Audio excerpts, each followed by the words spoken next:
shortly. She's just scattered their breakfast for the morning on the floor. So Shona, when you're ready, if you could let the meerkats out. And here they are.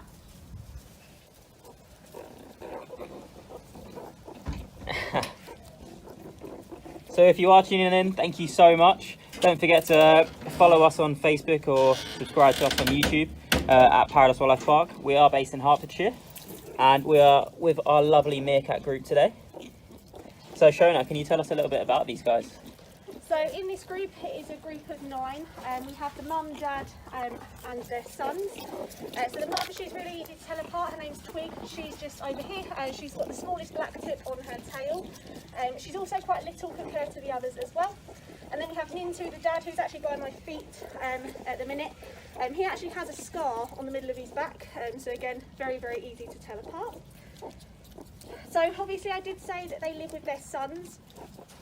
They did have daughters. Unfortunately with meerkats, sometimes if they don't like certain members of the group, they do kick them out. So that is what the mum has actually done. She has kicked her daughters out of the group. Now this is a normal behaviour for meerkats. Now the way she sees it is if there is no other females in the group, she has no competition at all. So she has kicked the daughters out for that reason. And now it is female dominant group, so obviously the female, dominant female is always in charge, with obviously her boyfriend who kind of leads it with her.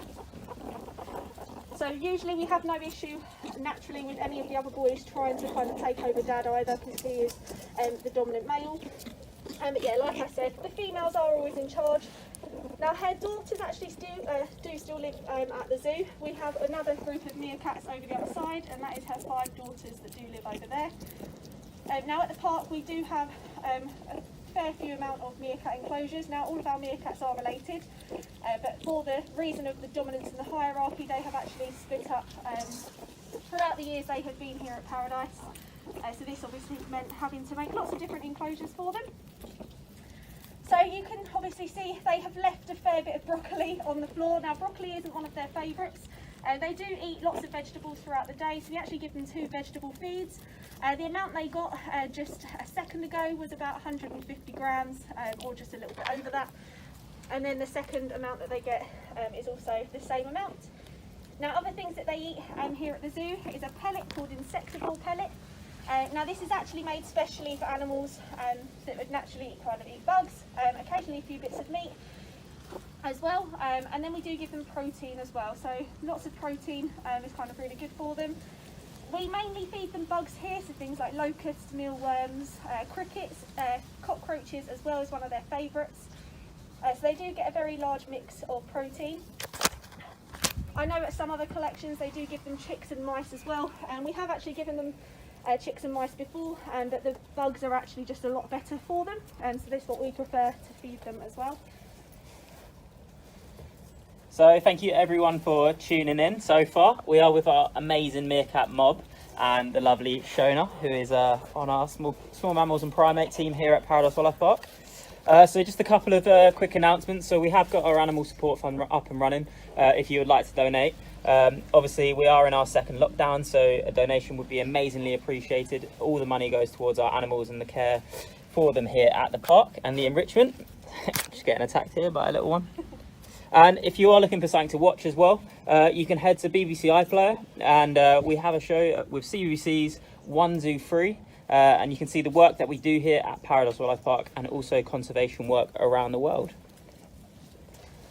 So you can probably notice the dad at the back over there, he is digging at the minute, so they are all running away. So actually this is a perfect kind of opportunity for you guys to see what they would naturally do if they see something scary.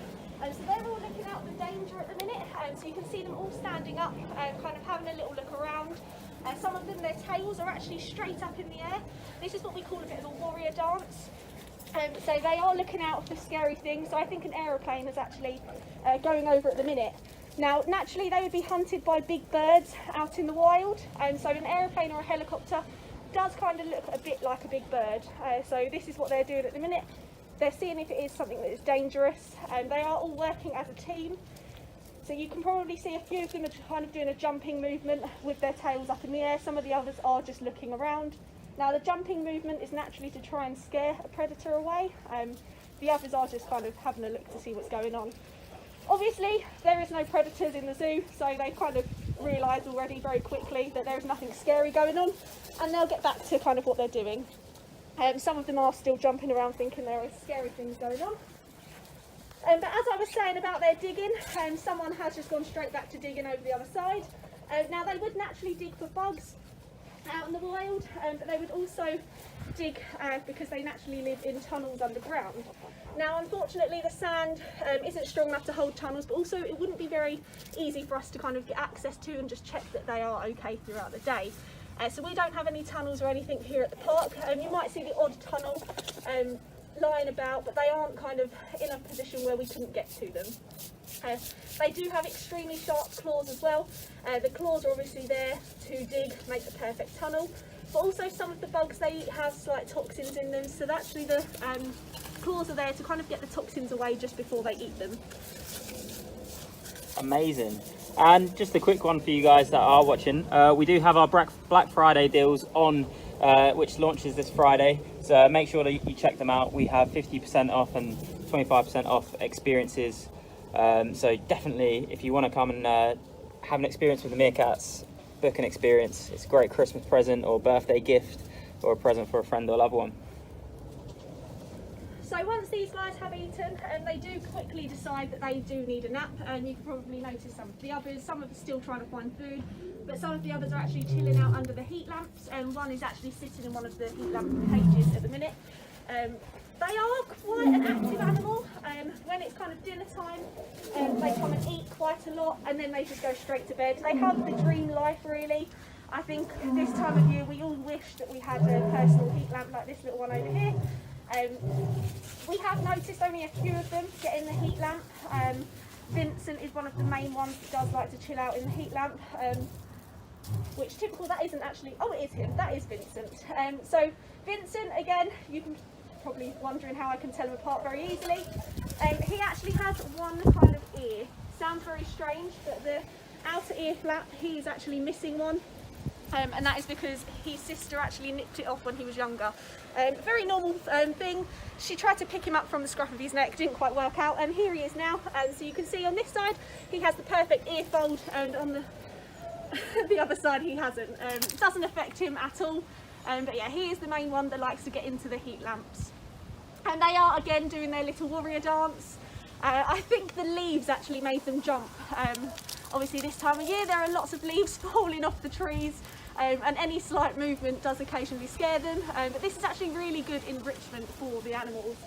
Something different is the perfect enrichment, even if it is a slight fear that they have.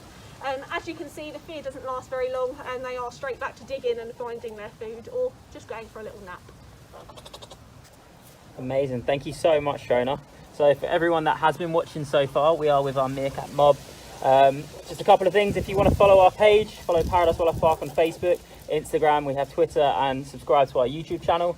We have Zoo to You lives as well next week, so we go live with more of our animals and also our World of Dinosaurs, so definitely check that out. And if you are looking for something to watch this second lockdown, head to the BBC iPlayer. We have CBBC's One Zoo Free, so you can see the work that we do here at the park with our meerkats and all of our other amazing animals, and also the conservation work we do around the world. So we hope you have enjoyed our lockdown live stream. So thank you so much for watching. Thank you very much, Shona. Thank you. And that's all from us here at the park today.